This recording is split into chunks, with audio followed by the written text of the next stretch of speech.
நான் இப்போ எங்கே இருக்கேன் அப்படின்னா, சென்னையில் திருவான்மியூர் கலாஷேத்ரா எக்ஸிபிஷனில் தாங்க இருக்கேன்.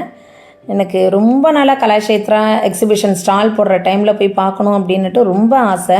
பட் அதற்கான வாய்ப்பு எனக்கு வந்ததே இல்லை, போகவே முடியல எனக்கு. பட் இப்போ நான் சின்னுவை அழைக்கிறதுக்கு போயிருந்தேன். அப்போ ஒரு மணி நேரம் டைம் எடுத்துக்கிட்டு கண்டிப்பாக போய் பார்த்தே ஆகணும் அப்படின்னுட்டு போனோம். பாம்பன் சுவாமி கோயிலுக்கு போயிட்டு அதுக்கு ஆப்போசிட்டில் தான் கலாஷேத்ரா இந்த எக்ஸிபிஷன் போட்டிருந்தாங்க. ஐயோ, உள்ளே போனோன்னே பார்க்குறதுக்கு 2 கண்ணு பத்தாதுங்க. அவ்வளோ ஒரு சூப்பராக இருந்துச்சு. அவ்வளோ ஸ்டால் போட்டிருந்தாங்க. அங்கே இல்லாத பொருள் அப்படிங்கிறதே இல்லை. முக்கியமாக பார்த்திங்கன்னா இந்த எவர் சில்வர் அலுமினியம் இதை தவிர்த்து வைக்க அனைத்துமே அங்கே இருந்துச்சு. எல்லா ஸ்டேட்டில் உள்ள பொருட்களும் அங்கே எல்லாம் எது முக்கியமான பொருளாக இருக்குமோ அது எல்லாமே இருந்துச்சு.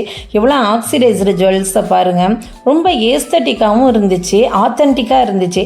பார்க்குறதுக்கு அவ்வளோ ஒரு ஆசையாக இருந்துச்சு எனக்கு. பட்டு இந்த பொருள்லாம் பாருங்களேன், இதெல்லாம் வீட்டில் ஷோவுக்காண்டி உள்ளது, ஷோ பீஸ் எல்லாமே. என்ன ரேட்டு கொஞ்சம் ஜாஸ்தியாக தான் இருக்குது, ஒரு 100-200 ஜாஸ்தியாக தான் இருக்குது. பட் அதற்கான ஒர்த்து இருக்குது. கம்மி பண்ணியும் நமக்கு கொடுக்குறாங்க. நம்ம கேட்டோம் கம்மி பண்ணி கொடுங்க அப்படின்னு சொல்லி கேட்டால் ஒரு 100-200 கம்மி பண்ணி கூட அவங்க கொடுக்குறாங்க. இந்த பாருங்கள், இந்த லேம்ப்லாம் பாருங்கள், வீட்டுக்கு ரொம்ப அந்த சின்ன லேம்ப்லாம் ஒரு 500 தான் சொன்னாங்க. செராமிக் ஐட்டம்ஸ்லாம் பார்த்தீங்கன்னா அவ்வளோ ஒரு அருமையாக இருந்துச்சு. எவ்வளோ சூப்பராக இருந்துச்சு தெரியுமா செராமிக்லாம். என்னை விட்டால் ஒரு நாள் முழுக்க நான் அங்கே பர்ச்சேஸ் பண்ணிக்கிட்டே இருப்பேன் நான். எனக்கு இது மாதிரியான ஐட்டம்ஸ்லாம் ரொம்பவே பிடிக்கும் எனக்கு. பட் 1 மணி நேரம் டைம் கிடச்சதுனால உடனே பார்த்துட்டு ஓடி வந்துட்டோம். இதெல்லாம் அந்த காலத்தில் உள்ள இந்த பித்தளை ஜாமான்கள் இதெல்லாம். இதில் ஒரு விளக்கு இருக்குது பாருங்கள். இந்த விளக்கு எங்கள் புஜ்ஜிமாவுக்கு மேரேஜ் பண்ணும்போது இதுதான் எங்களுக்கு பாரம்பரியமான சாமி விளக்கு.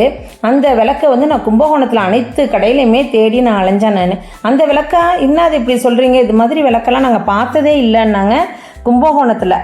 எனக்கு ரொம்பவே ஆச்சரியமாக இருந்துச்சு. இப்போ எங்கள் வீட்டில் நான் ஏற்றி வைக்கிற விளக்கு சாமி விளக்கு அதுதான். என் பொண்ணுக்கு நான் அதை வாங்கி கொடுக்கணும் அப்படின்னுட்டு அப்புறம் தேடி கண்டுபிடிச்சி ஒரு கடையில் நான் வாங்கிட்டேன்னு வச்சுக்கோங்களேன். அந்த விளக்கெல்லாம் இங்கே இந்த இதில் எக்ஸிபிஷனில் வச்சுருந்தாங்க. இந்த காட்டன் குர்த்தீஸ்லாம் பார்த்திங்கன்னா இந்த சுடிதார் டாப்ஸ்லாம் பார்த்தா ஃபுல்லி காட்டன், எல்லாமே அப்படியே பியோர் காட்டனாக இருந்துச்சு. அவ்வளோ ஒரு அருமையாக இருந்துச்சு. அதில் ஒரு 2-3 காட்டன் டாப்ஸ் எடுத்துக்கிட்டான். இது பாருங்கள், மேட்டு இது எல்லாமே நல்லா இருந்துச்சுங்க. மொத்தத்தில் நீங்கள் ஒரு தடவை போனீங்கன்னா போய் பாருங்கள், எப்படி இருந்துச்சுங்கிறத நீங்களே சொல்லுவீங்க. அவ்வளோ ஒரு அருமையாக இருந்துச்சு கலாஷேத்ராவில் இந்த எக்ஸிபிஷன். நீங்கள் ஒன் டைம் போய் பார்த்துட்டு அங்கே பொருளை கொஞ்சம் வாங்குங்க. வாங்கி பார்த்துட்டு எப்படி இருந்துச்சுங்கிறத கமெண்ட் பண்ணுங்கள். அது மட்டும் இல்லாமல் சாந்தி சண்டர் விலாக்ஸை சப்ஸ்கிரைப் பண்ணுங்கள்.